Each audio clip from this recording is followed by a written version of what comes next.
Wouldn't it be better if you put her someplace? You mean an institution? A madhouse?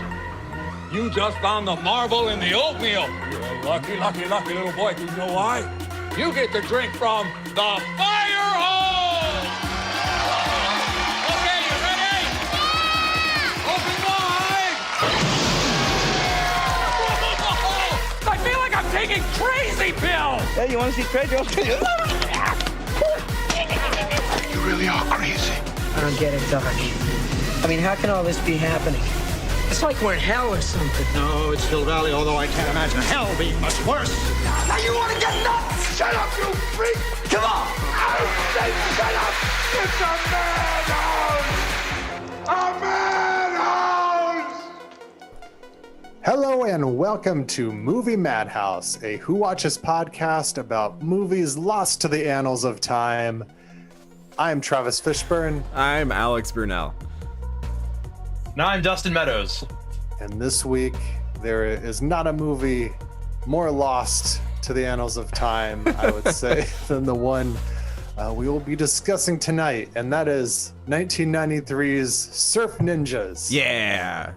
And Kwanzaa, dudes. Kwanzaa! Which I feel owes heavily to Bill and Ted, that chant throughout the film. Largely. Kwanzaa, dudes. Absolutely. Yeah. No, that makes a lot of sense with what things that are going on in this movie. Yeah. Yeah. It's their be excellent to each other. Absolutely it is. Yeah, at this, being part of this 90s ninja thing that kids were very, very into for 7-ish years. Not available to stream anywhere. As far as I can tell, has never been streaming. Not currently available, Surf Ninjas. Don't know why. That's weird. It's a New Line movie, so, it's Yeah, I was going to say, HBO wasn't like, hey, let's get that up right away. The deal was... I mean, like, it's hard to justify when, like, most major streaming services are kind of basing their subscription models around some kind of nostalgia or a variation thereof. And just surprises me that they're not putting that up there for that purpose. Yeah, so they're saving it for the Surf Ninjas HBO Max series that they're going to be producing. Okay, does that coincide with the 30th anniversary in 2 years? Probably, yeah. We'll have to recast Leslie Nielsen with Josh Gad. Mm-hmm. I'll have Ernie to recast a Reyes couple. Jr. is going to have his own son in it, so we get to see circle be complete. Oh, that'd actually kind of be great. Because both Reyes Senior's still around. Let's have all three of them kind of generationally kicking ass in this movie. Yeah. Oh, I guess Reyes this is a PG Senior movie. I is guess I still shouldn't alive. swear. Yeah. No, this is not going to be a family-friendly episode. Oh, okay, I'm just great. going to warn you right now. Yeah, it's... Yeah. Oh, great. I I'm got looking some stuff forward to coming that. up later that's going to be... Then I'm just going to go ahead and say crotch goblins. Hell, No damn, ass. Damn heck, damn hell fart. Okay, great. So Surf Ninjas. Am I the only one that thought that Ernie Reyes Jr. was like way more of an actual Hollywood presence than it seems he actually was in the 90s? Or was it just that like I watched Ninja Turtles 2 and Surf Ninjas way too much that I just thought Ernie Reyes Jr. was like everywhere? Yeah, I just like... I guess the only other movie I'd seen him in was Ninja Turtles 2. Because when we were watching this and I looked at his filmography, I'm like, oh yeah, he was the guy from Secrets of the Ooze. Yeah. Yeah, I think he was cast in this solely on the strength of his performance in Secret of the Ooze. Oh, absolutely. I mean, New Line and New Line is ripping themselves off by making another ninja movie that when they had the hit with Ninja Turtles 1 and 2. Yeah, those two are both probably his most high-profile roles until I think it's 2012 when he was in a movie called Money Fight. Oh, Money Fight, where he was a lead, which I don't think was on a lot of people's radars, but it was the first movie in a while where he had top billing. because he's worked pretty consistently since this, but it's been in like support roles or like stunt work. Because like he's in The Rundown in a minor role, and he's in Kingdom of the Crystal Skull in a very minor role. He was also. I've got a list of all the stuff here. Let me pull it up. Yeah. Well, I was gonna say like, maybe we should. Should we save it for the cast he's worked discussion? steadily. Yeah, has he? Yeah. Yeah, like he's been working like I don't think more than a year or two has gone, but like he's done like a lot of TV stuff. He's done movies, but yeah, we can absolutely save it for the cast discussion. But I was surprised to find out that he has been working steadily this whole time, which good for him. Yeah, that makes me happy. Yeah. Because I remember when he popped up in Crystal Skull. And being like, oh, now he's just like the guy in the graveyard. But yeah, anyway. Moving on. Surf Ninjas is about two boys learn from a mysterious warrior that they are heirs to the throne of the Patusan and set out to overthrow the current dictatorship there. That is all technically true and an incredibly poor way to characterize this film. Yeah, this is a living cartoon, this movie. Yeah, I was going to say, how do you categorize this film? Yeah, I mean, the tone of this movie is very, very much of the time. I feel like it's very... I don't think like it's like Home Alone or Home Alone 2. I think it's very Home Alone 3, which hadn't been made yet. But and it's kind of worth watching. I'm going to tell you guys that. But... Oh, yeah, that's a very young one. Scarlett Johansson's in that movie. Yeah.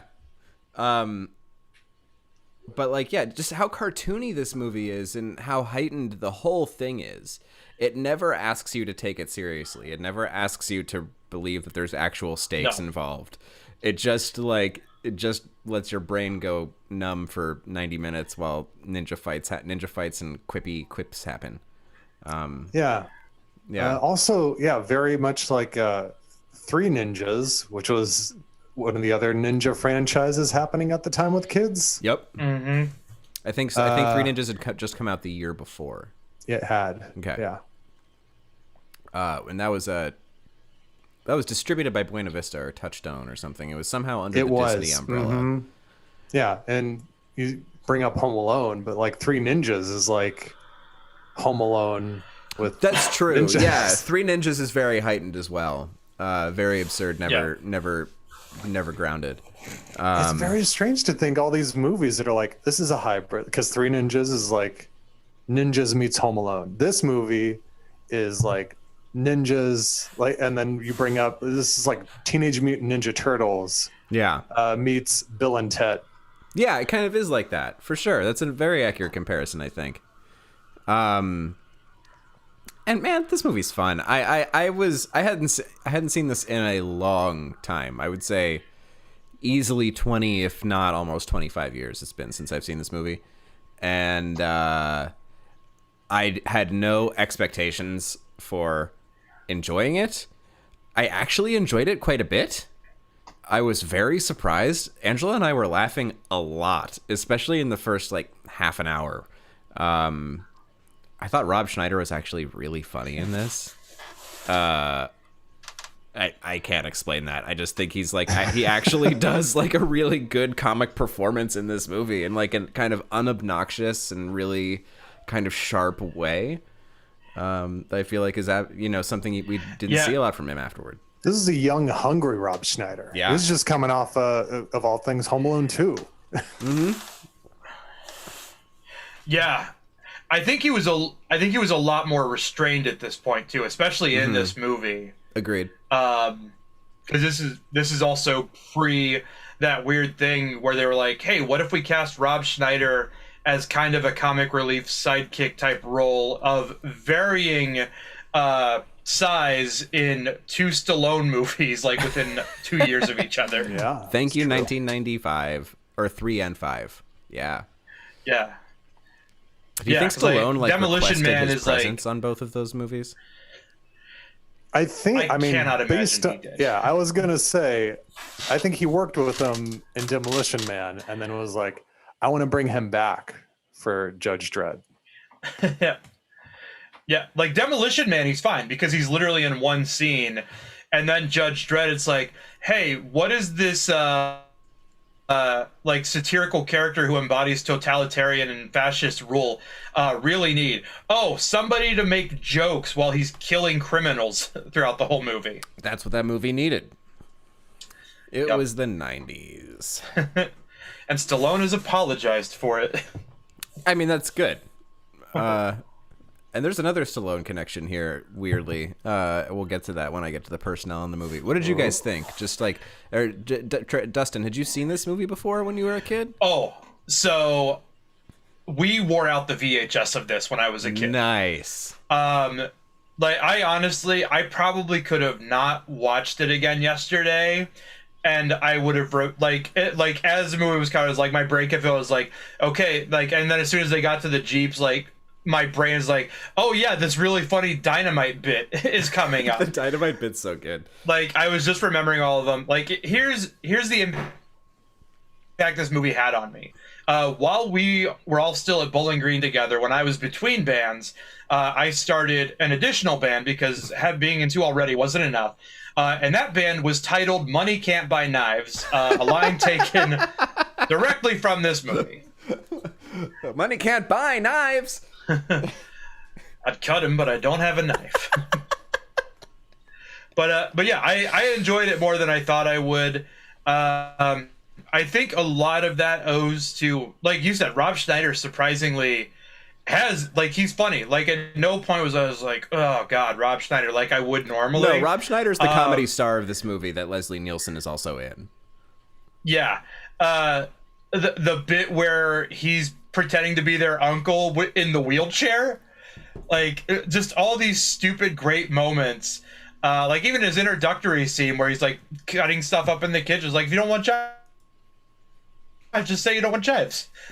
For some reason, everything he says, like, I'm laughing, like, I'm enjoying this, like, he's delivering it well, he's not being obnoxious, like, he's the best utilized person going for laughs in this movie. Yeah, for sure. Yeah, and I think it helps too.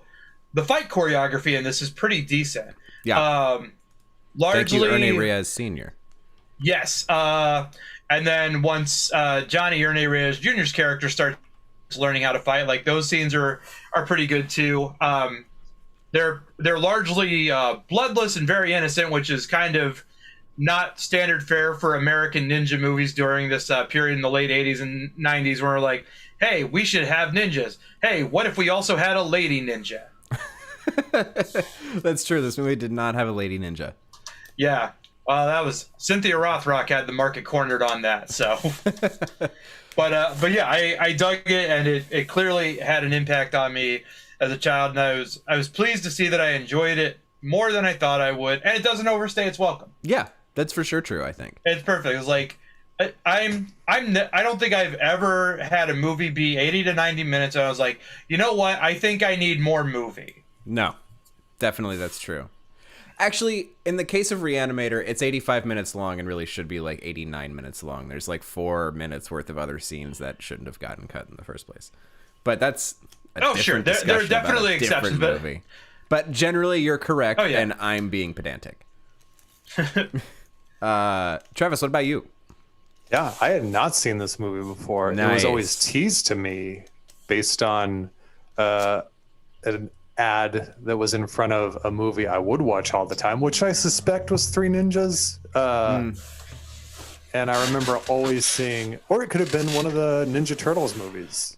And this it could have been like The Mask too. Probably was one of the Ninja Turtles movies because it was a new line. Yeah. So yeah, so this was like constantly playing in front of it, and I was like, oh, I really want to see this, but I never did for whatever reason. And yeah, it was a fun time. It made me, it was nostalgic watching it, even though it was something I'd seen for the first time, just because it was of that era.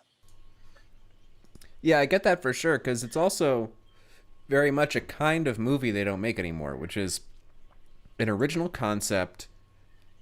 That's an original idea, high concept, mid-budget live-action family film. Like, that's just literally not a genre anymore. Which is such a shame, part because that's like the whole basis of the movies that we talk about on this show. But yeah. The part that always like grabbed my attention, I was like, oh, this is a really cool thing. I want to see this. Is the Game Gear that predicts the future. Yeah. Yes.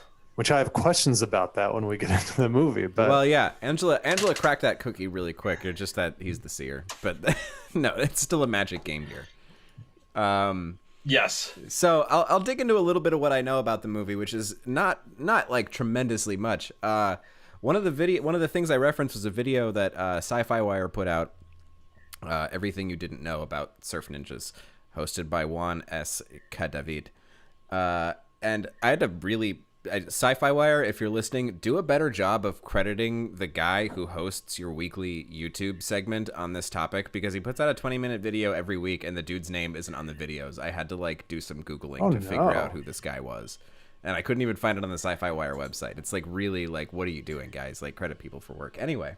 Does the guy not like state his name or anything at any point? No, it's just like the Sci-Fi Wire segment. I watched the thing, like the first 5 minutes twice, hoping he drops his name, and he didn't. It couldn't take 10 seconds to give him a lower third? Come on. No, I didn't see a lower third either. Maybe I'm wrong and I watched the wrong video for identifying this man, or I somehow just missed it because of weed. But, you know, that's my life. And anyway, thank you, Juan. It was originally apparently more of an Indiana Jones type screenplay before it was rewritten as a comedy. Wound up being filmed half in Los Angeles, a part in Hawaii, probably a lot of the surfing stuff, and Thailand for all the Patusan stuff. That's interesting.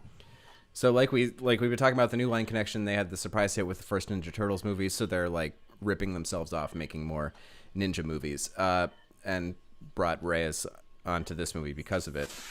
So regarding the Game Gear, Sega partially financed the production of the movie. That makes total sense. And in exchange for the Game Gear being integral to the film's plot, Sega designed the graphics and the game that appear in the movie, and developed a real video game that came out before the film did, so that when the film came out, the idea was the stuff was already there. You could just go and get it immediately. It wasn't like waiting for the release of the video game. It was just a product that already existed you could go get. And the director, Neil Israel, apparently consulted and provided input on the game's development as they were making it, which is very silly. Because I don't understand the creative input of the Three Ninjas Game Gear game, but you know what? Maybe I'll fire up my emulator and play the Surf Ninjas Game Gear game at my earliest convenience. I'm gonna tell you. I mean, we talked about Adventures in Dinosaur City. It'll probably come up with even more movies that we talk about. Yeah. But I miss like video games based on movies with tie-ins. Yeah. It used to be a thing, and it is not a thing anymore. No, it's not. Yeah, the last big one I can think of was when the first Iron Man movie came out. And that game did not do well, and I think that probably has a lot to do with it. Yeah. I would think so.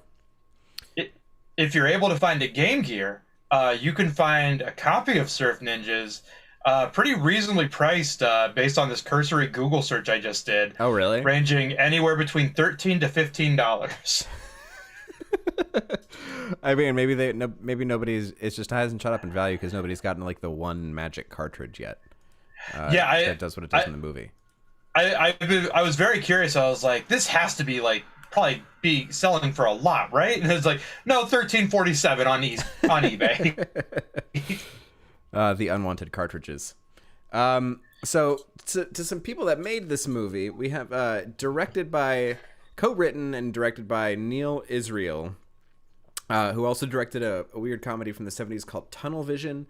He co-wrote and directed Bachelor Party and co-wrote Police Academy and directed lots and lots of comedy television from the 1980s until now. He directed a bunch of episodes of like the Clueless sitcom, a lot of sitcom directing. Yes. Written by a guy including Chef. McNasty. Oh yeah, Shasta McNasty's on his resume, 100%. Dan Gordon is the name of the guy who wrote the screenplay on this movie. He also wrote Wyatt Earp, and he has a story by credit on Rambo: Last Blood, the most recent Rambo movie. Oh, yeah. In addition to various other small writing credits, not small, but just like other varied like stuff I hadn't heard about. In that Sci-Fi Wire video, an interesting story about this man was relayed. He had a previous relationship with Ernie Reyes Jr. from a TV show called Sidekicks that ran 86 to 87, not to be confused with Sidekicks with Chuck Norris from 92. He was a writer-producer on that show, which Reyes was the star of. So Gordon was working as a writer-director of an indie movie called Potluck that he learned that was being financed by the mafia as a money laundering scheme. And when he discovered this, he claimed, this is all his claims, he says he fled to Israel, joined the army, became a captain, and didn't return to the U.S. for 10 years. So... It's quite a response. Dan Gordon. One more note on Dan Gordon really quick before you move on. Please. The two big things that jumped out for me is he wrote a lot on the Highway to Heaven series starring Michael Landon. Oh, okay. And he seemed to be a big part of that show. But the most important part is that he wrote the movie Passenger 57 starring Wesley Snipes. Yeah. See, I do not know Passenger 57, so that did not ping to me. Yeah, that is the film that arguably kind of shot Wesley Snipes to like superstardom. Interesting. That was his first lead role, and that kind of cemented him as an action star. Well, okay. Thank you for that. I noticed that this movie was credited as being shot by 2 directors of photography, and I do not understand how that worked. Maybe one of them did the U.S. stuff and one did the foreign stuff. I do not know. That's the only thing that would make sense to me. Yeah, it's a weird scenario, and I couldn't find more information about it. But the 2 guys have some interesting work under their belts. Arthur Albert was also the director of photography on Night of the Comet, which is a 80s favorite of mine. It's a great movie. I actually just watched that like 2 weeks ago. This movie from 87 called The Squeeze with Michael Keaton. That's not very good, but does feature a large Triceratops sculpture made out of television sets. That is a beautiful work of art. So worth looking up a screenshot of the TV Triceratops from The Squeeze. Also worth avoiding watching the whole rest of the movie. It's got a good poster, though. It's got a great poster, yeah. It's Michael Keaton being squeezed. A hand is squeezing the World Trade Center towers, and Michael Keaton is being squeezed in between them. Oh my! Arthur Albert also shot a bunch of The Wonder Years. He shot Happy Gilmore. He shot Beverly Hills Ninja. This is not the only ninja movie on his resume. He shot Behind the Mask, Saving Silverman, a ton of ER, some Blacklist, some Breaking Bad, and a bunch of Better Call Saul. Well, I mean, that's... Wow, he's doing great work now. He's doing well. Breaking Bad and Better Call Saul are awesome-looking shows. Mm-hmm. Yeah, I'm glad you mentioned him, because this is surprisingly not the only Beverly Hills Ninja connection in this movie. Oh, good. I didn't see another one because I didn't look into the cast. I leave that to other folks. So I'm excited to hear that. I definitely, I looked into the cast big time. The co-director of photography is Victor Hammer, who also shot Major League 2. Interestingly, Billy Madison. So between the 2 DPs, we have the guys who would just a couple years later shoot Adam Sandler's big breakout movies. Heavyweights, Down Periscope. He shot the TV show Freaky Links, which starred Ethan Embry and was created by the guys who created Blair Witch and was a short-lived show on Fox that I quite liked. He shot 4 episodes of Wonder Falls, which is another short-lived Fox show that I love. It's one of my favorite shows ever. And over 150 episodes of NCIS Los Angeles. So good for you, Victor Hammer. You're working. Wow. David Catay, the composer. I liked the score a lot in this movie because so much of the score is just rad guitar solos, bro. Like all these fight scenes, they're not songs that's taking the music space. It's score, and it's just like rad guitar solos. Yeah, a lot of it, like, I think the score should also be partially credited to the dude's whammy bar. Absolutely, yes. Because, oh boy, is there a lot of that in this score. Yes, I love it. So that's David Catay, who also did the score for Look Who's Talking 2, Problem Child, Jury Duty, Clueless, and the Clueless television series. Can't Hardly Wait, A Night at the Roxbury, Mad About You, all of the series. Scary Movie, Dude, Where's My Car? Interestingly, Ghost World, Bad Santa, and Art School Confidential. Not sure how he got hooked up with Terry Zwigoff, but not going to argue. And then Tom Walls, editor. Just thought I would look up the editor. He did some stuff. Not a lot of it was titles I recognized, although I did see that Neil Israel brought him over from working on Bachelor Party, and also that he edited Mac and Me. So good for you, Tom Walls. Oh, very nice. So that's what I got. I don't know anything. I don't know, like, you know, who was the first to say surf ninjas, especially because, like, are the surf ninjas our protagonists? Are they also ninjas? I guess, but if they're not, then the ninjas who are the bad guys, they don't surf.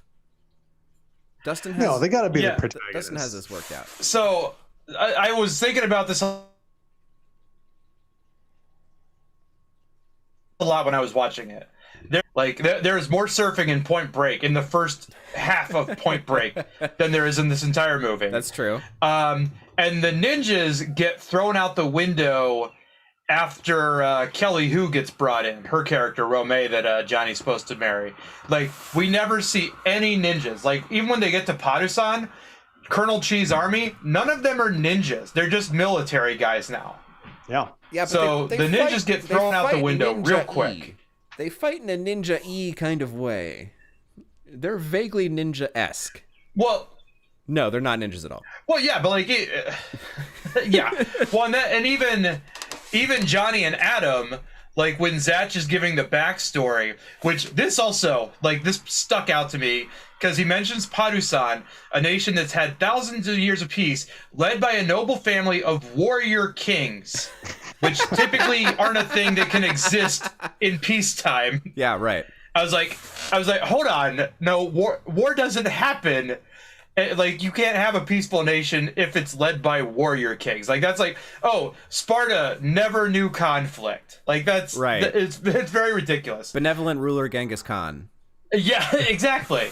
But yeah, like, the only time we really see ninjas, like straight up ninjas, like in the hoods and like using traditional weapons, is when they're trying to kill the boys in the very beginning of the movie. And then after Johnny discovers his powers, they're just like, what if we just shoot them, or only try to punch them one at a time for the rest of the movie? Right. So yeah, like the ninjas get abandoned very quickly. Yeah. But there's at least another scene of surfing. And there is one more surfing scene. Yes, it's a pretty good scene. Yes. So let's talk about the cast. Tell me about the cast, guys. Okay. Oh. You want me to take lead on this, Travis? I was gonna say, I think Dustin should go ahead and do this, because. Okay. So working through it, we have, and this is not in order of importance of roles, it's just in the order it was in IMDb. We of course have Ernie Reyes Sr., Ernie Reyes Jr.'s dad, who plays Zatch. Ernie Reyes Sr. I think he had 8 acting credits. Yeah, not a whole lot. Very few films. Yeah, this is the most high profile film role he's had. Like, everything else, he's in Money Fight, that Ernie Reyes Jr. movie that I didn't know existed until I looked at his filmography. The other thing, he did some of the stunts in Street Fighter the movie. Nice. And then stunts in a few other films. He doesn't seem like The Last Dragon. Yes. So yes, that's the other big thing. Him and Ernie Reyes Jr. both are in Barry Gordy's The Last Dragon. But then outside of that, it largely seems like he doesn't act very much. He just has a bunch of martial arts studios. Yeah, and I think he competes too. Yes, he fights competitively. He is a 7th degree black belt in Taekwondo. That's also madness. His dad was 4th degree when they made this movie. That's nuts. He also instructed the previously mentioned Cynthia Rothrock, best known from a bunch of ninja films with a lady ninja starring in them. And then, of course, in this, he choreographed the fights with Philip Tan, who plays Colonel Ming, who I'm going to talk about later. Great. Then we've got Ernie Reyes Jr., who's best known for TMNT 2. He was also in Last Dragon. He was in Red Sonja, apparently. Yeah. He was in Rush Hour 2, Pool Hall Junkies, Kingdom of the Crystal Skull, an episode of Brooklyn Nine-Nine, which I don't remember. Yeah. And I've watched that show. Yep, same. Oh, go ahead. No, and then are you going to say his other recent sitcom credit following that? Yes, Superstore. Yeah. He had a recurring role in Superstore. And then recurring role is a strong term for his part in Superstore. It was like a guy in a customer in a scene in 3 different episodes. That's it. It's like the bit part of bittest parts. And I remember because I watched Superstore, and I wondered, like, the second or third time he came on, I finally recognized him, and I was like, what is Ernie Reyes Jr. doing just giving a single joke and leaving the episode? He's like a martial arts master. Is this just like to maintain his SAG membership? Like, what is going on here? Maybe. At least he's got lines. He had lines. When I saw The Happening, and I was like, is that Brian O'Halloran driving the Jeep? You don't even see his face, the poor man. Poor Dante. You only get to recognize him by his beard or his eyes, and not at the same time. I can't believe I recognized him. Me too, dude. But I did too. That's a heck of a pull. He's got a very distinctive face. Yeah. Love Brian O'Halloran. Check out Vulgar. It's a trip. It is. Vulgar's it absolutely is. Not a family film. Nope. The other big thing I had for Ernie Reyes Jr., he was in the Uncharted fan film that was made a couple of years ago that starred Nathan Fillion and Stephen Lang. He plays not the heavy, but like the guy they basically bring in to intimidate Nathan Fillion and beat the crap out of him. And one of the best parts is they do that classic cartoon thing where Nathan Fillion puts his hand on Ernie Reyes Jr.'s head because he's so much shorter. And like Ernie Reyes Jr. is just swinging, trying to punch him, but he can't. That's a pretty good bit. That's one of the, like, I was watching that, I was like, hey, Ernie Reyes Jr. is in this fan film. Good for him. Is that worth watching? Next, we have Nicholas Cowan, who played Adam, who's done almost nothing. Yeah. The Uncharted film, yeah, it's like 14 minutes. It's really well done, and it's super fun. Fillion's great. I'm still very angry that the current Uncharted film is happening with who it's happening with because it makes zero sense. Who is it with? It's like, hey, who should we get to play this grizzled 50, 60-something-year-old man? Yeah. Mark Wahlberg. Oh, right. Wahlberg. I love Tom Holland, but he is way too young to be playing that character. Gotcha. Yeah. Okay. Like, watch that. Stephen Lang plays Sully in the fan film, and he's phenomenal. Cool. So next up is Nicholas Cowan, who plays Adam, who hasn't done hardly anything. Yeah. Like, he had like 4 or 5 credits. His most recent roles were in video shorts. And unless IMDb has mistaken him for another Nick Cowan, he was apparently the lead background animator and character designer for Cheech and Chong's animated movie from 2013. Yeah, he is a graphic designer and cartoonist now. So fairly successfully. He does a lot of work for Funko. Yeah, it's interesting seeing, because I was reading that and I thought of Charlie Corsmo from Hook and Can't Hardly Wait, who quit acting to become a lawyer. So yeah, I was looking at his stuff on Instagram earlier, and he had a lot of really cool designs. He has a fun, colorful, minimalist style going on. But I noticed like so many things that he'd post. I'm like, oh yeah, it's like there's a bunch of Star Wars here. There's a Clockwork Orange drawing. There's Bill and Ted drawing. There's Weird Paul, who's a Pittsburgh musician guy. He's got drawings of Pee-wee's Playhouse, and I'm just like, oh, I kind of want to be friends with Nick Cowan. We have there's Jay and Silent Bob here. It's like we have similar interests, I think. Very nice. He seems to be doing well, so good for him. moving on, we got Leslie Nielsen as Colonel Chi, which like You're seeing. I don't him, know that we our need to viewers say. are seeing him right now. Yeah, I don't know Yeah. that we need to say Let's a whole go lot. over It's his Leslie Nielsen. 270 IMDb credits. Yep. The 90s were kind of weird for Leslie Nielsen from this onward because the last Naked Gun movie had happened at this point, I think, or happened the following year. Mm-hmm. So then it was like this, Dracula Dead and Loving It, Spy Hard, which the best thing about Spy Hard, honestly, is the theme song. I remember the rest of it not being super good. I agree. I recall that also. Wasn't he Mr. Mr. Magoo? Yeah. Yes, Yeah. he was Mr. Magoo, Wrongfully Accused, which I actually just rewatched a few weeks ago, which is it's a movie that he did, and there's a couple of good jokes, but that's about the long and short of it. And then from Creepshow was pre-90s, but he's great in Creepshow. He's phenomenal in Creepshow.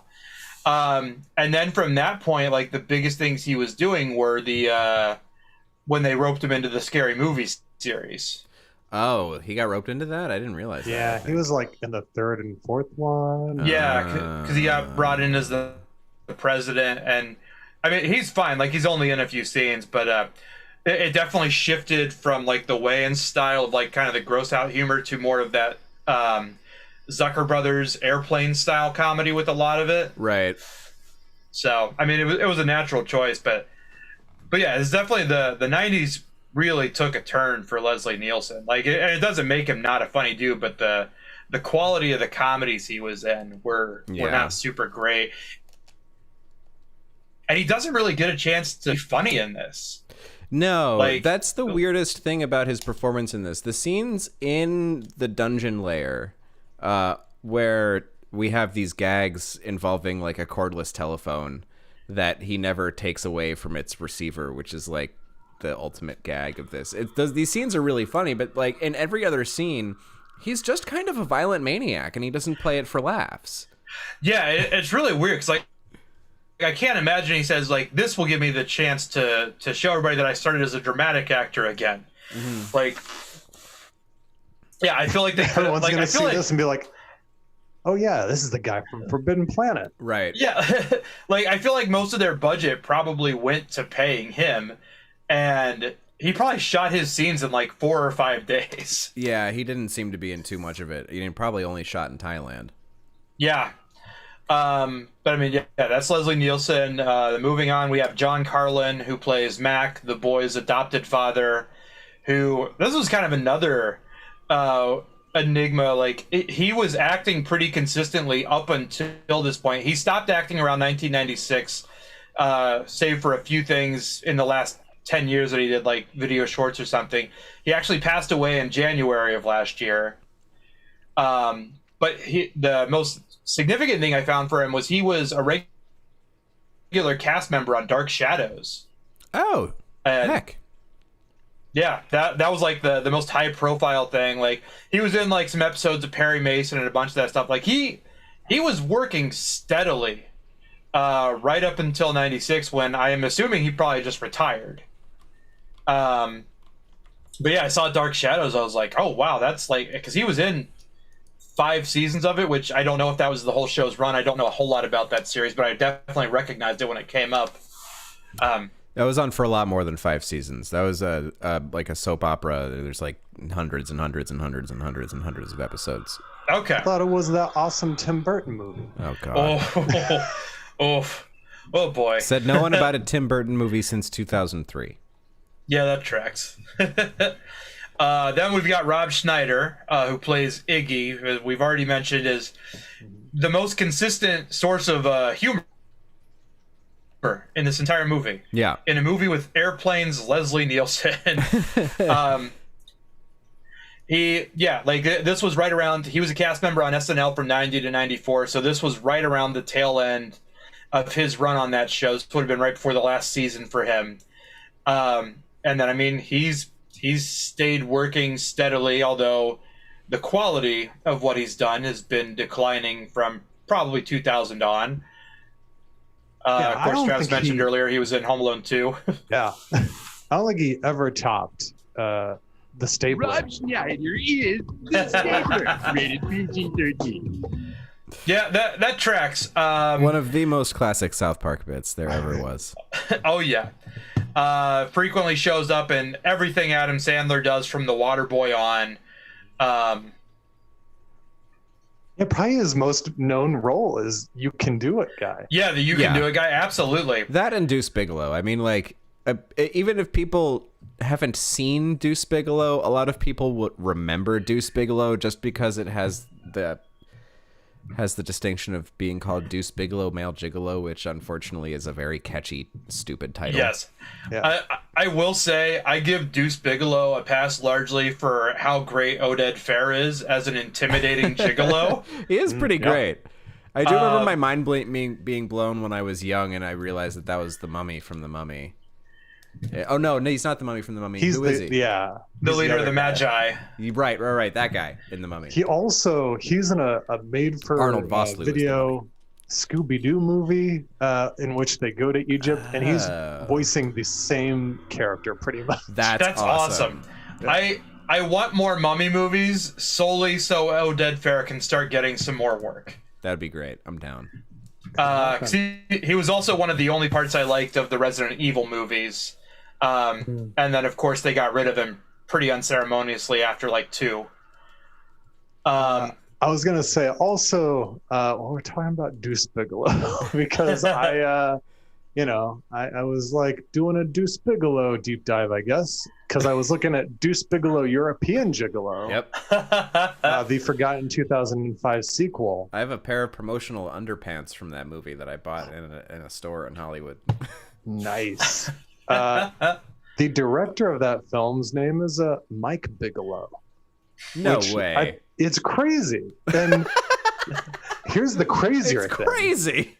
Well, if you look up Mike Bigelow, the director of Deuce Bigalow, European Gigolo, he only has 1 credit on IMDb, period. And it is the director of that movie. Is it an Alan Smithy situation? It could be. Oh, no, wait, there's a picture of him. Yeah, there's a picture of him. He has a thank you for some upcoming short. And other than that, there's nothing. And that, I'm like, how is that possible? If there weren't photos of him, I would say that this had to be an Alan Smithy situation, but I guess not. There's 2 pictures of him. Yeah. Do you think that maybe he just budgeted his salary from that movie really well? And was just like, I'm done with Hollywood. Oh, he's a commercial guy. He's a commercial director. I gave you European Gigolo. I'm going to go out on top. No, okay. he's a commercial director. All right. Yeah, I'm looking at his resume now. He still works. Okay. Oh, okay. He just did 1 movie and then was like, nah, I'm good. Much like Kinka Usher, who directed Mystery Men. Exactly. Oh, I wish he would do more. But yeah, Kinka. Yeah, I wish Kinka would do more too, for sure. His commentary on that movie is such a bummer.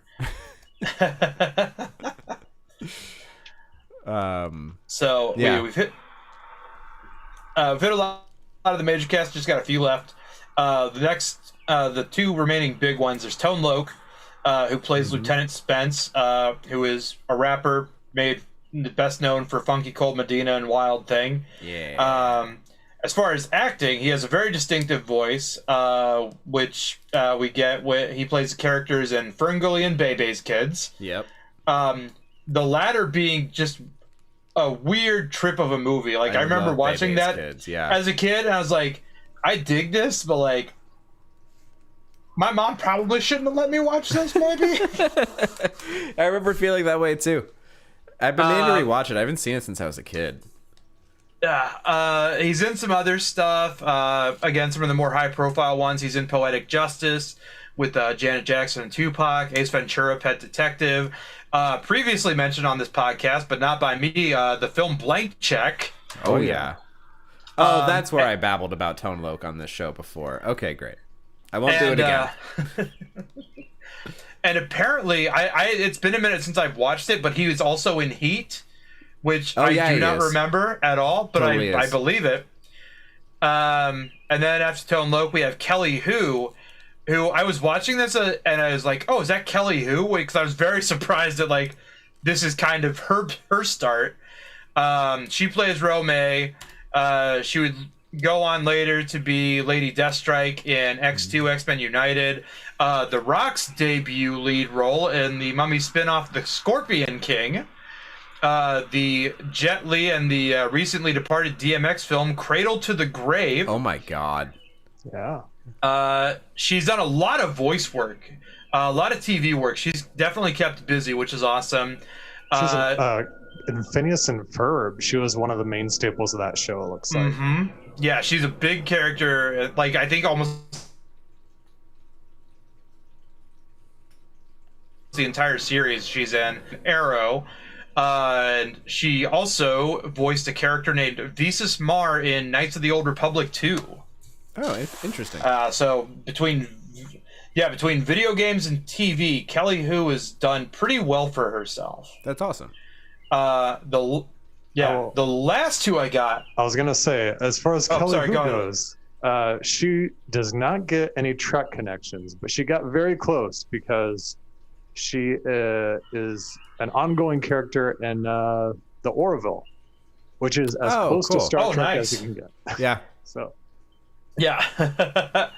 The remaining two I have are smaller roles, but they definitely seem like some of the more interesting stuff. So the first is an actor named Nathan Hung, who actually just passed away last month on April 24th. But he plays Manchu, the sidekick that almost electrocutes Leslie Nielsen in the dungeon, and then the guy that they do the great recurring gag with where he keeps getting kicked back down the gigantic long-ass stairs. What a great gag. I love that he is gag. also our other Beverly Hills Ninja connection. Nice. Because he was in that. He was in Showdown in Little Tokyo, which is a movie very near and dear to my heart. The movie Darkman, which we will not cover on this podcast, I would imagine. No, but I mean, like, we should. It's great. Oh yeah, it's a fun movie. And then this is what I recognized him as. He plays a Wing Kong Hatchet Man in Big Trouble in Little China. Oh, very nice. Because I made that connection, and then like the whole time I was here, I was like, so Al Leong has to be in this movie somewhere too, right? And that was maybe one of my only gripes. The misleading Surf Ninjas title and no Al Leong. Seems like Al an Leong obvious definitely should have been in this defense. movie, 100%. Yeah, and then the last one we have, he's out of the movie after like halfway through, but it's Philip Tan, who plays Captain Ming, the leader of the ninjas that are trying to assassinate the boys when they're in L.A. As an actor, he has been in a whole bunch of stuff, most notably Batman, Tango and Cash, Showdown in Little Tokyo. Nice. Disney's The Three Musketeers, Lethal Weapon 4, and a gorilla in the movie Congo. Oh, I just watched Congo. You just saw his work twice? Like in a week? Yeah. Wow. The universe wants me to know Philip Tan's work. Yeah, I rewatched it in the last year because my fiance had never seen it. I don't know that Congo is a good movie, but I still think it's kind of a fun movie. Congo is hella fun. Yeah. I mean, like, there are not enough killer ape movies where the apes are suits, where the apes are performers in suits. Or there's a hippo attack in the middle of it. Yeah, and like Ernie Hudson is like so fun in that movie, and Tim Curry is so fun in that movie. There's Dylan Walsh to rain on the parade like he does at any time Dylan Walsh shows up, but you just work with what you got. Like every time I watch that movie, I get angrier that Ernie Hudson doesn't get more lead roles. I know, it's a damn because shame. he's really good in that. Like like between that and The Crow, I'm like, he is a very solid, like dramatic, like serious actor. Like he's great in Ghostbusters, but like give Ernie Hudson some stuff. Yeah. And then so Philip Tan, in addition to an actor, is a stunt coordinator, and has done so. He and Ernie Reyes Sr. actually did the fight choreography for this movie, and he has coordinated stunts for probably more movies than he's acted in, and they run the gamut of genres. So he worked in Willow. Nice. Batman Returns. Nice. Hot Shots Part 2. Yes. Demolition Man. Oh yeah. This one surprised me that they had a stunt coordinator. Orgasmo. Oh yeah, there's stunts in that movie. I mean, there are, but like it definitely like there's like anytime hey, someone falls, there's a stunt coordinator. But yeah, But did they? I was just surprised they brought in someone like a Philip Tan. Yeah. Well, isn't there? There's like faux kung fu fights in Orgasmo. There absolutely are. It's just like. But it's a heavy hitter to do a faux kung fu fight for sure. I understand your point. I say this as a person who enjoys that movie. I was very surprised. Yeah, it's so good. And then shift in the opposite direction. Corky Romano, the Chris Kattan film. Kung Pao, Enter the Fist. Oh my God, yes. Minority Report, Fast and Furious, Tokyo Drift, Speed Racer, the Wachowskis. I can't imagine there's another Speed Racer movie. There is not. Rise of the Planet of the Apes, and my personal favorite, Crank High Voltage. Oh man. No wonder I love all of those movies. Philip Tan is a miracle worker. Yeah. He's another one that, like, God, hundreds of credits. Oh, Travis has got more. Yeah, he was chief henchman in Temple of Doom, and he was a Wheeler in Return to Oz. Oh man, which we will be covering at some point. Should that be our next movie? Should that just be next? Is Return to Oz? Oh yeah, we've not talked about it. Well, we did talk about the unfortunate passing of Charles Grodin, and if we should be covering one of his films. It would be Clifford. We'd have to do Clifford. Yeah. Yes. Clifford or Beethoven. Yeah, but I kind of think that Clifford is actually like art. Yeah. Clifford is so batshit insane that I feel like we're obligated to do Clifford. Yeah. And like I even saw an interview recently with Martin Short where he basically, like, in more, in so many words, basically says like the audience wasn't there for it at the time. It just wasn't the right time for that movie. But that movie is not something to be dismissed. No, it's insane to me that movie exists at all. Like that an executive watched that and didn't say, maybe we just don't release this one. Well, that's what they did. It sat on the shelf for like 3-4 years. And then they still released it anyway. It eventually came out. I mean, that happens from time to time. Envy. Remember that movie Envy with Jack Black and Ben Stiller? Yes. Barry Levinson, right? Yeah, exactly. That sat for between 2 and 4 years. They didn't want to release it, and then School of Rock came out and was a huge hit, and then the studio's like, oh, we have this unreleased Jack Black movie that we hate. We might as well try to get some money out of it while he's hot. That I fully understand. Like, I feel like even at its peak, Martin Short did not have the star power that Jack Black has. No, very true. So that's why I'm very surprised that happened with Clifford. Yeah, no, we're diverting, but we'll talk about both We'll talk about both Return to Oz and Clifford on this show. And this guy we're talking about, whose name is already out of my head, Philip Tan, is has a magic touch. And then Travis, we have some Trek connections here. Oh, before we do that, I'm surprised. There's one more person I want to talk about in the cast. Oh, okay. Keon Young, who plays Baba Ram. Oh yeah, he's got a huge filmography, like 250 credits to his name. He was Don Kim in the Crank movies. Yeah, he was the voice of Commander Sato in Rebels. Oh, nice. Did voices in Avatar, Storm Shadow, and the original G.I. Joe in the 80s. Nice. But probably what most of us know him from is he was Mr. Wu in Deadwood. In what? In Deadwood. Yeah. Yes. Okay. What was the whole reason that you said this episode was not going to be PG because you wanted to play that Deadwood clip? Yeah, because I've got a whole bunch of them. White cocksucker. Cocksucker. Oh my god. Yeah, I can't. I almost started to do a deep dive on him, but I was running late to tune in so we could start recording. But the cocksucker program. I am glad that you did the work, Travis. That's great. That's an amazing connection. Thanks, man. I was kind of disappointed when you're like, I did all this research on the cast. I'm like, oh, you already know about him being in the movie. No, I did not. So I am happy that you came and gave us this gift.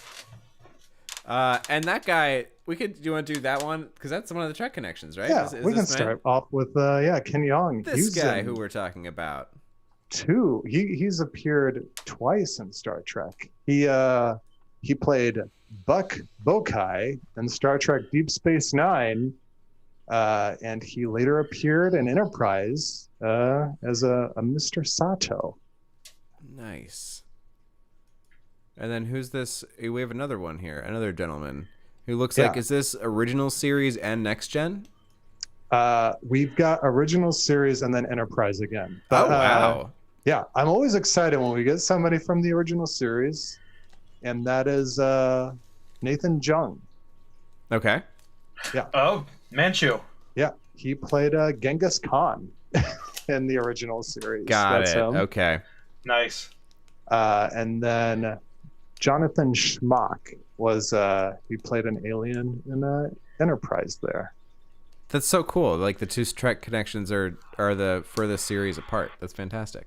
Mm-hmm. Yeah. And the only other visual thing, like I tried to do research on this movie online. There's just not a lot going on here. No.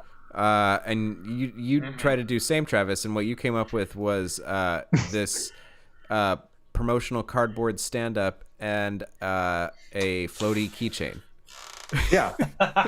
And unfortunately, once I saw, I'm like, oh, there's a standee. Let me find pictures of this standee put together.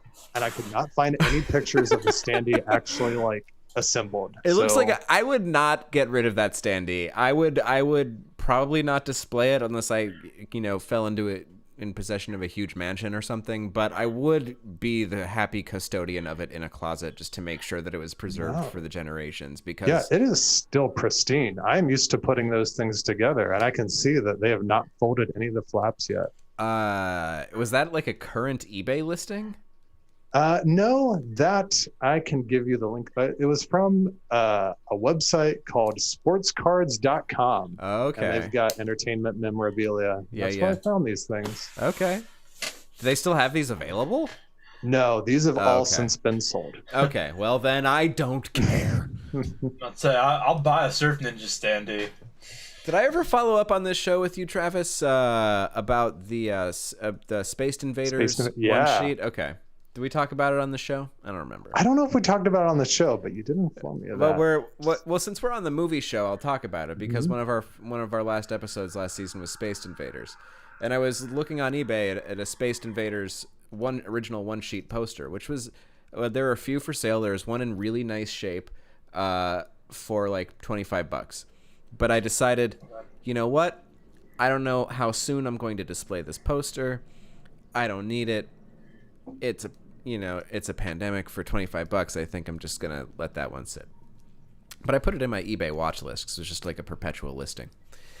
And like a couple of weeks later, I got an email that the price had been reduced to $15. And I went through like the same thought process. Like, I still don't really have a use for it. I shouldn't take it. And then the seller messaged me with a private offer of like $2.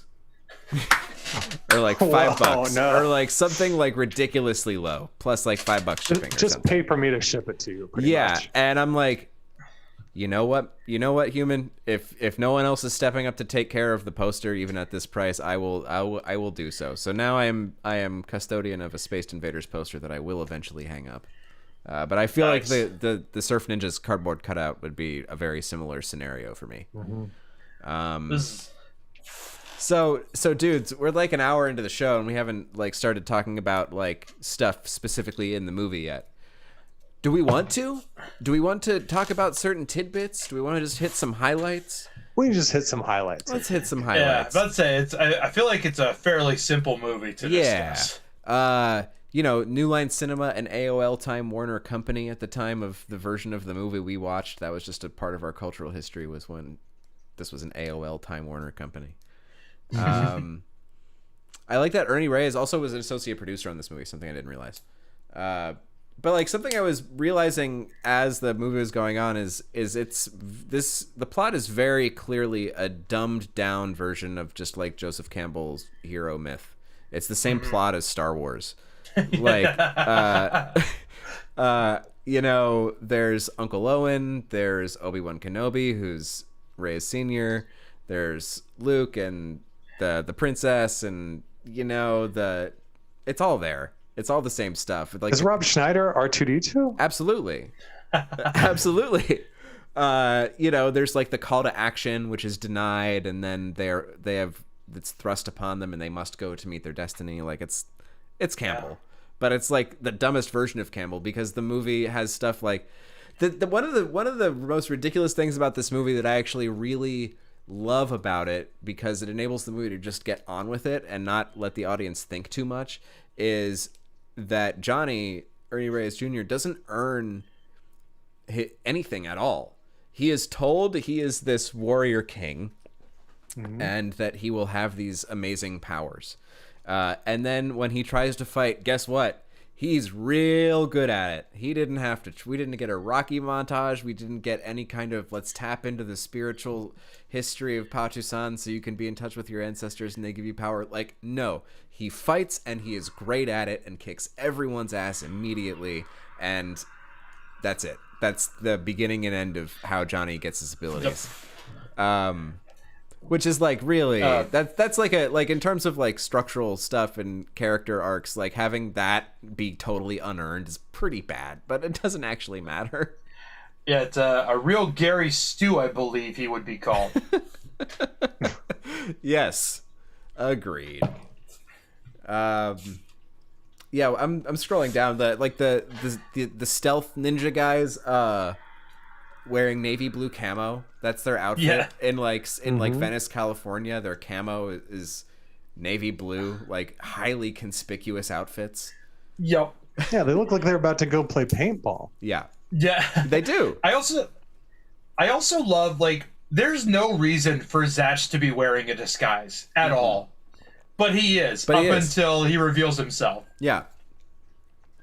And for some reason, his disguise is a vagrant. Also, every time they say his name, Sarah was like, are they saying Snatch? Because it does not sound like Zatch. No, it doesn't sound like Zatch. I was just calling him Patchy or Senior in all my notes because I couldn't quite catch the name.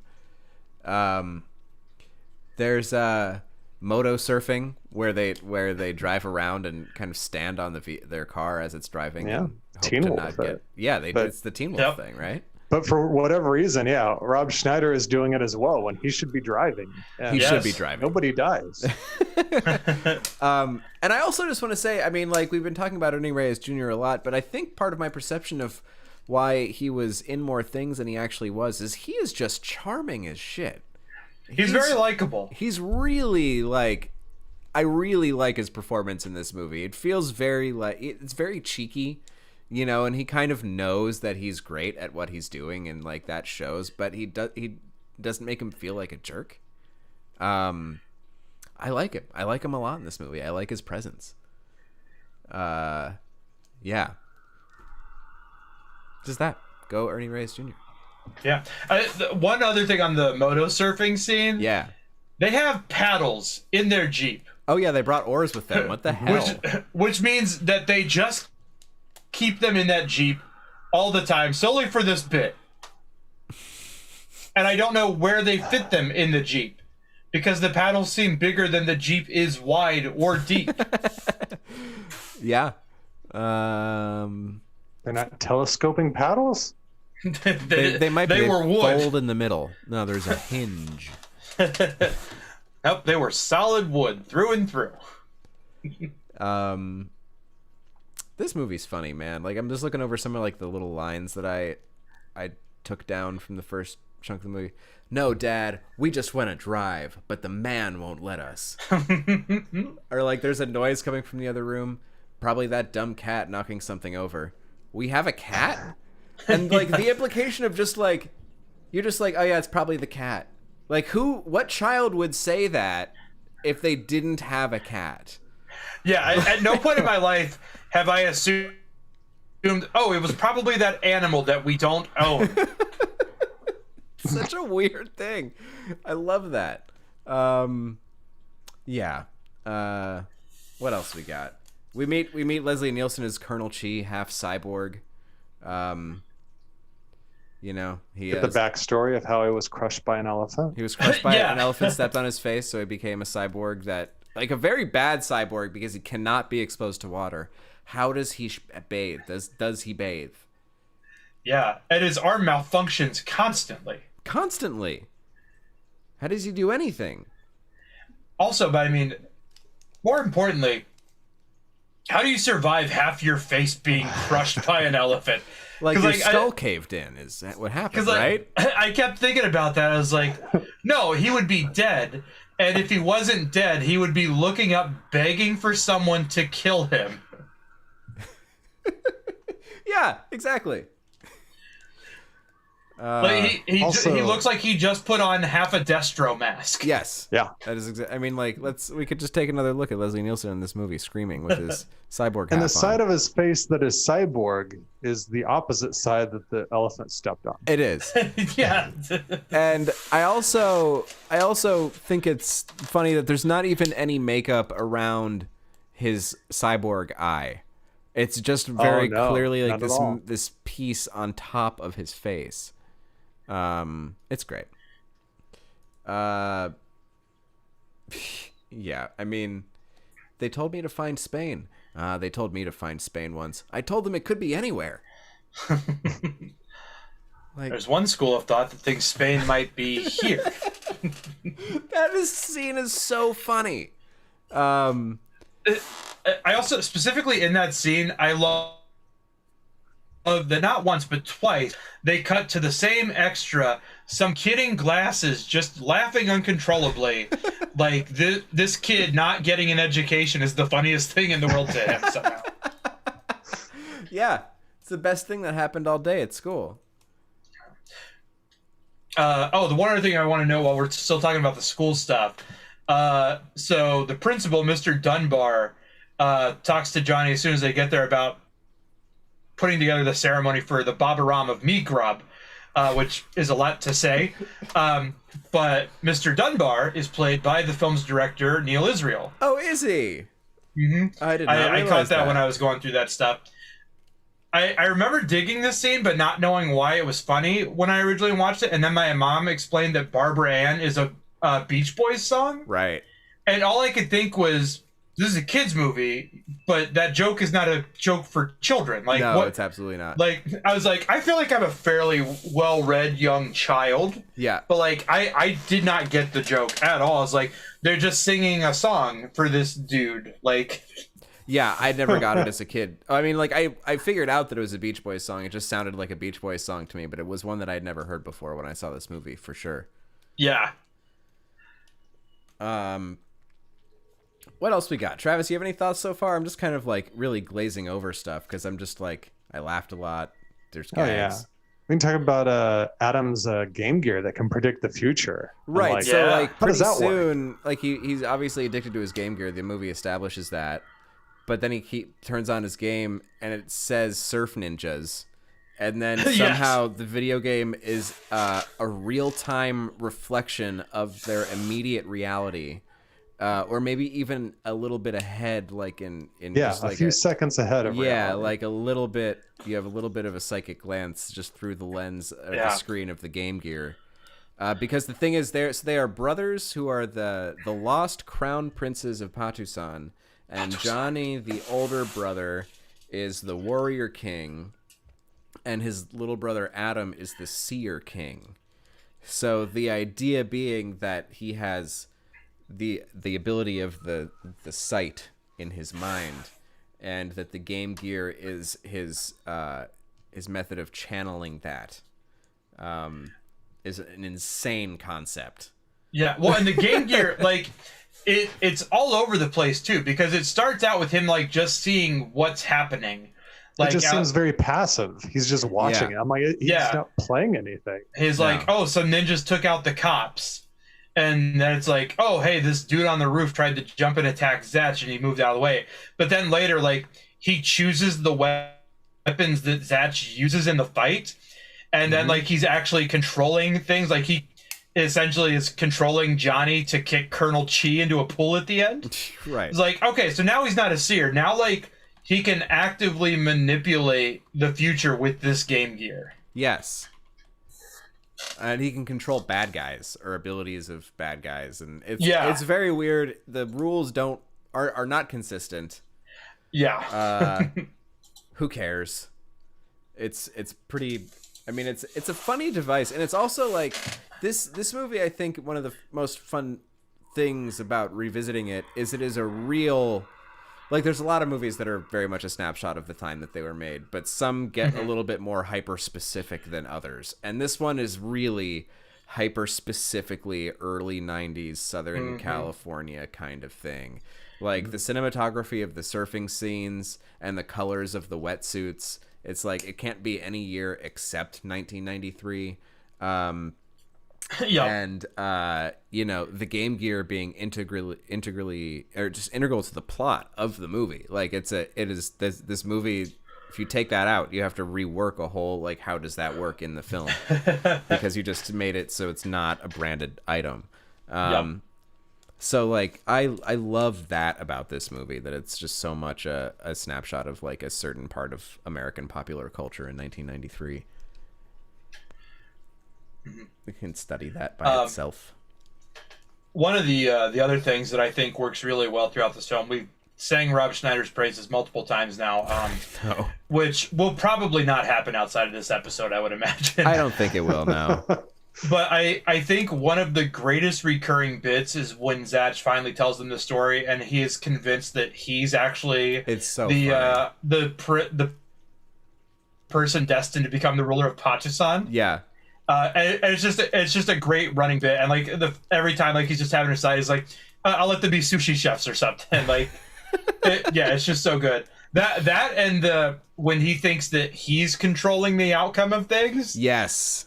And but he believes that anything he if, says, like, I wish that this would happen, and then that happens. And then it's just like, what if I lost this power? Oh, I lost this power.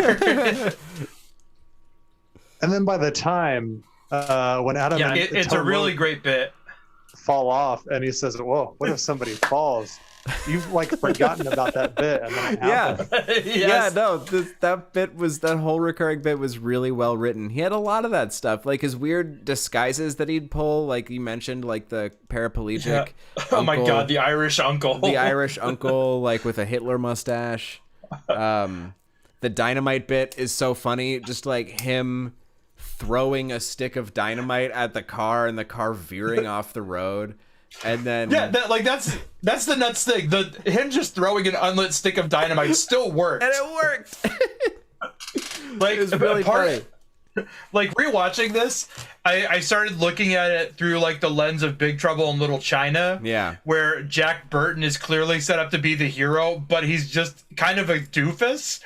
And I was like, that's kind of what Rob Schneider is doing at parts of this movie. Yeah. Like, he's just this bumbling idiot, but, like, he is actually contributing in a couple of scenes along the way. And I want to, if I were going to change one thing about this movie, it'd be like, what if we reframed it so that Rob Schneider just was the Jack Burton of this movie? Right. I would be very down for that movie, actually. Yeah. For that version of this movie with this cast. That would be great. Man. Oh yeah, here's a fucked up thing that happens in the movie. Zach, that's his name? Zach blows up the kid's house. Yeah. Forcing the kids to come with him. This is the equivalent of stormtroopers burning the Lars homestead in Star Wars, by the way. And then, but it's as if Obi-Wan did it. Yeah. Yeah. Except it wasn't in, like, a densely populated area. Yeah. Who knows, I mean, like, what other casualties there were. And I didn't think it was a house. I thought it was an apartment, but it was at least connected to another living space. But maybe I'm wrong. For sure. Well, and another thing, you made the stormtrooper Lars Homestead analogy. It's the same thing, except in this case, the stormtroopers are also your uncle. Yeah. It's a weird thing. But you know what? The movie doesn't ask us to take it seriously enough to really care about that, so that's fine. Yeah.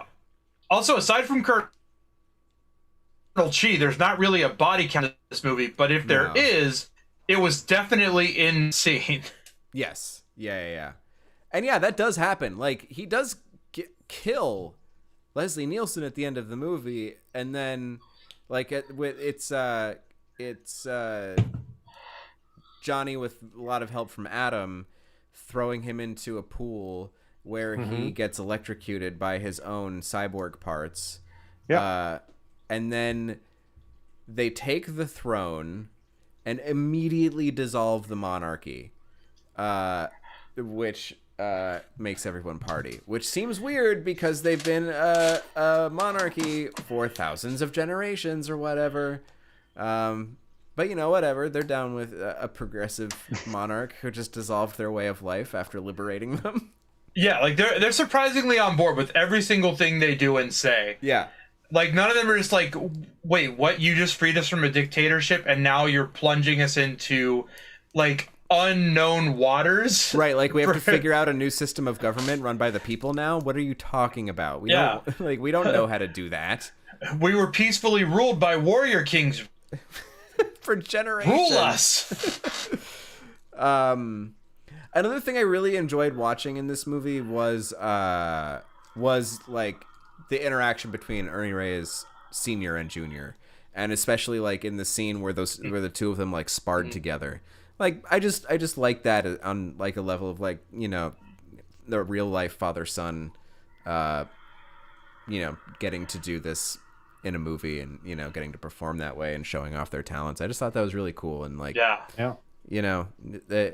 felt. Like that's obviously their lives, like it's not just like that's what they do. Like some people, like, me, I love what I do, but my life is not my job.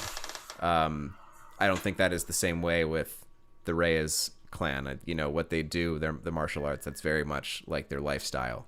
And to see the two of them get to share that in a movie together is pretty cool. I'm low-key jealous. But yeah. So I'll never get to fight my dad.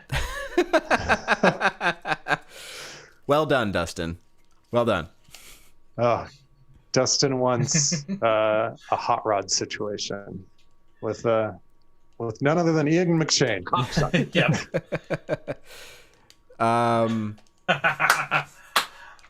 What else can I say about this movie? We have like a very SoCal hard rock soundtrack throughout, which is like kind of maybe not what I remembered or expected out of the soundtrack to this movie, but is fun to go along with. Yeah, I really could turn off the Van Halen. It's the first line of the movie, and I'm like, are we supposed to believe that was supposed to be Van Halen, or is he just out of touch? I think it might have been Gary Sharon Van Halen, because timeline wise, that would make sense for them. Because as soon as he said it, I was like, if that was that that might have been like post Hagar Van Halen. That might have been the trashiest Van Halen. Maybe, so it could have been. Very maybe. Right.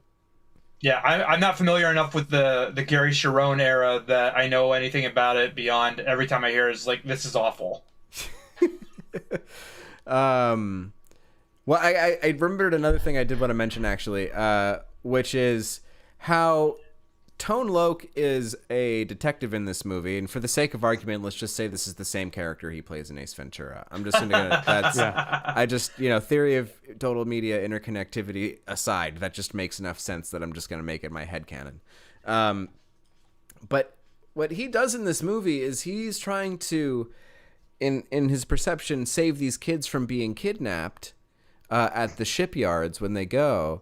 And then they knock him out, or Zach knocks him out and apparently ties him up on the ship, which he escapes his handcuffs because he swallowed the key. So he pooped out the key as he was handcuffed somewhere and retrieved it from the poop and unlocked himself and presumably washed it every up. Tuesday. Yeah.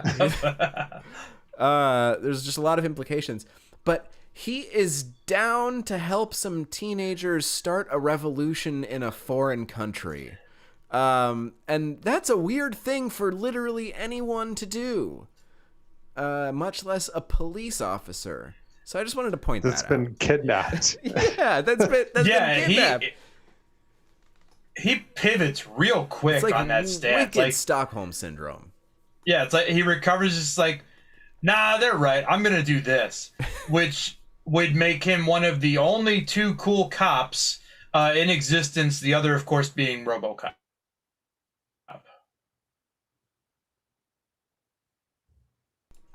Yeah, I agree about RoboCop being the only good cop. There is one more. We're talking about the 2014 RoboCop, I assume. Yeah, definitely the. Who made that movie? I saw Was that a no. guy the other day wearing a RoboCop T-shirt, and it was the 2014 RoboCop. That's like, what is this? Gold. What Yeah. was it? Was it Joel Kinnaman? I think it was. That only says to me that person bought that shirt at Goodwill and just needs clothes.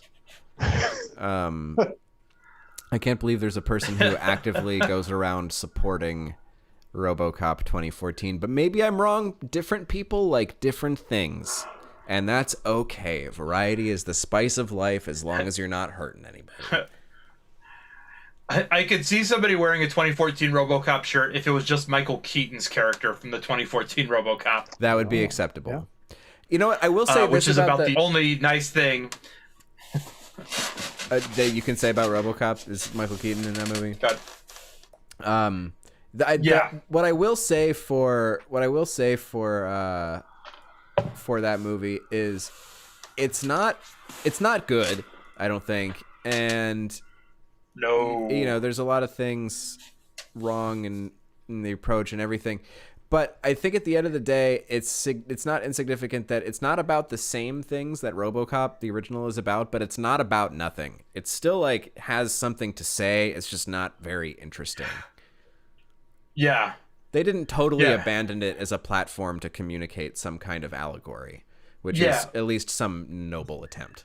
But yeah, they definitely acknowledged that there was still a satirical text from the original. So they at least tried for that, but then they also kind of showed massive disrespect by not shooting anybody in the dick. So yes, I agree. It is disrespectful that no one got shot in the dick. Yeah, I demand a 21 dick salute in all RoboCop remakes. Well, then you just have to. Yeah. Oh man. Okay. Speaking of that, there was one of the last things that Leslie Nielsen does before he dies is, do you see the shot of him just grabbing his dick? Yes. Yeah. He's straight jacking off. Yeah, that does happen. When I was a kid, part of me, I was like, oh, does he punch himself in the balls? I was like, no, he is fully cranking his hog. Yep. Yep. Oh my God. I was like, no, I can see the outline of either some kind of facsimile of his dick, or he's actually holding his dick. Oh, yeah. I hate that I recognize what that is. Thank you, Diane Carroll. Oh my good God. Wow. On that note, I don't know. I don't think I have any more super significant thoughts on Surf Ninjas. It's a fun. Did anybody else? Something I skipped over you wanted to bring up? I do just want to add to the list of canonically movies that have told us we know the list of people who can't surf. We know that Charlie don't surf, and now we know that brothers don't surf. Yeah, we do know that. But just thought that what we already said. I enjoyed this way more than I thought I was going to. I think there's a lot of comedy gold in here.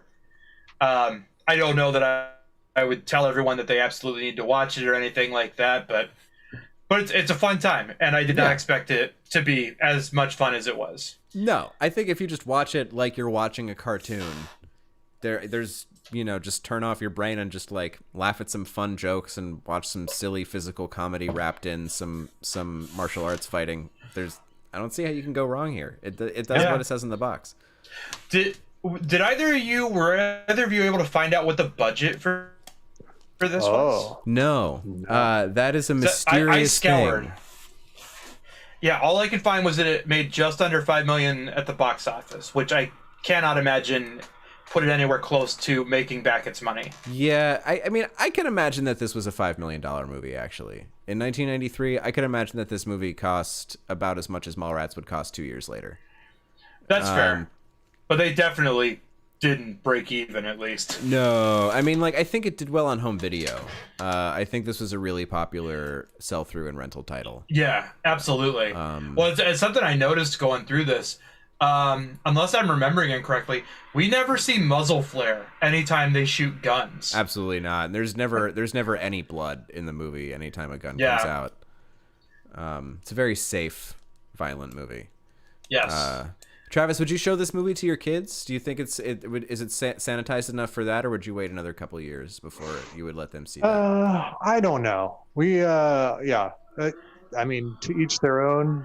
For our kids, we don't really show them stuff that incorporates too much physical violence. That makes sense. Even though this doesn't really, like you say, show that. Yeah, that's why I'm curious, because I support the not exposing your kids to violent material. Like, I support that makes sense.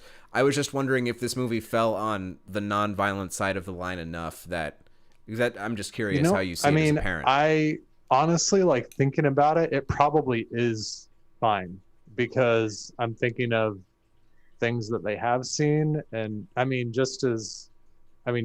Star Wars, or even like, say, the Kung Fu Panda movies show more actual, like, proper violence than this. Yeah, true.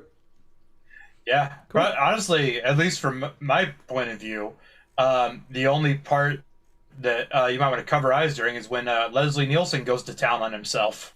That's true. That's probably the most vulgar thing in the whole movie. That is true. Delete this.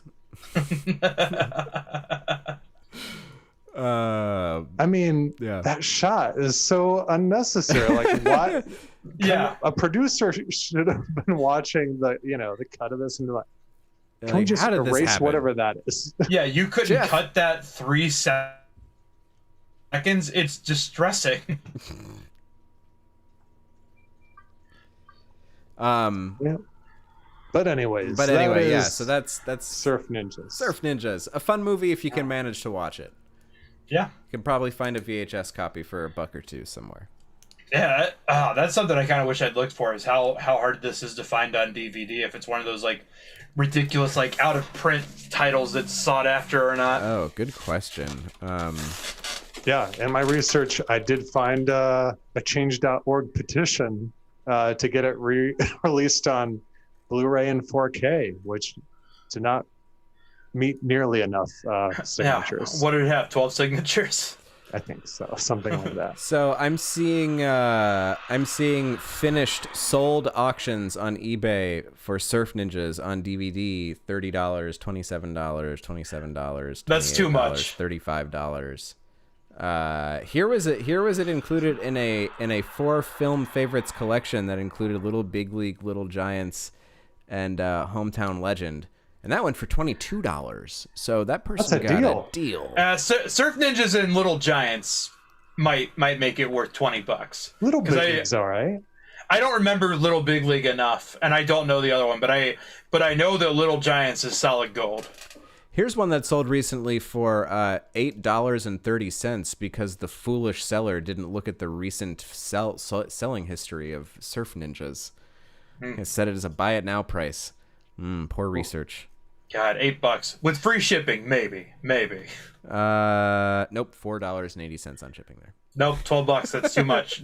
Double digits is too much for Surf Ninjas. Sorry.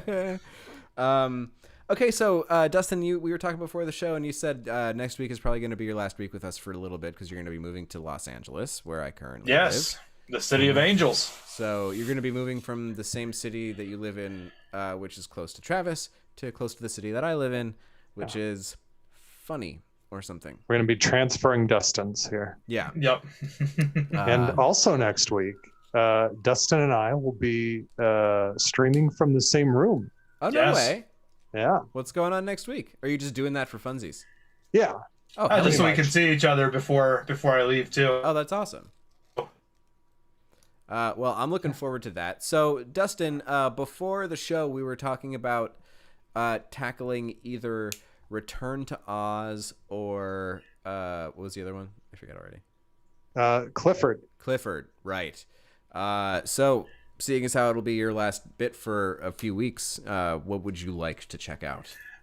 Those are both great choices, but I'm clearly very biased towards Clifford. All right, man. Because That's exciting. it is such a nuts movie. And on HBO Max, so it's actually available to people. Super available. Which that is the nuts thing to me, that somebody was like, hey, we should remind people that this exists and make it available to them. Yeah.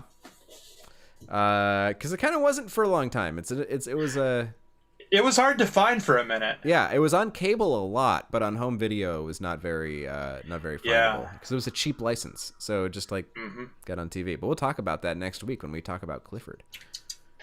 All right, cool. It's been a very long time since I've seen that movie. Same. And when I did, it was on TV. So yeah, I don't think I've ever seen it in one from start to finish. Mm-hmm. So I'm kind of psyched for that. I'm very interested to check that out. Yeah. Oh, yeah. So that about wraps it up, yeah? Yeah. Surf Ninja talk? All right. So in the meantime, everybody, Dustin, where can people find more of your work? You can find what I got going on at dustinmeadowscomedy.com. All my socials, upcoming show dates, links to my YouTube, which has Jaws, a collaborative remake, scene-for-scene remake. Myself and several other artists made a film Jaws over the last year. If you're in Columbus, I did manage to set up a going-away show Friday, June 18th at Cafe Kerouac here in Columbus at 8 p.m. That'll be my last show as an Ohio resident. So come to that if you want. Please come to that. I want your money. Do it. Go to that.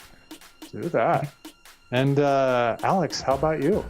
I'm on Twitter and Instagram at Alex Brunel, and I am a IATSE Local 600 camera assistant, focus puller human being, and if you have need of that service, my website is abrunel.com, and I am available for hire throughout the month of June. Let's do this! Very cool. Do it. And Travis, what do you got? You can find me at Travis Fishburne on Twitter. You can find the show at Who Watches Podcast on Twitter, Instagram. We stream live every week on Facebook, YouTube, and Twitch. And maybe you're listening to just our voices on the podcast feed. And if you are, thank you. Please subscribe anywhere you can. Leave reviews. We appreciate them all. And so, until next week, stay safe, stay sane, and stay smiling. Cocksucker! Nice.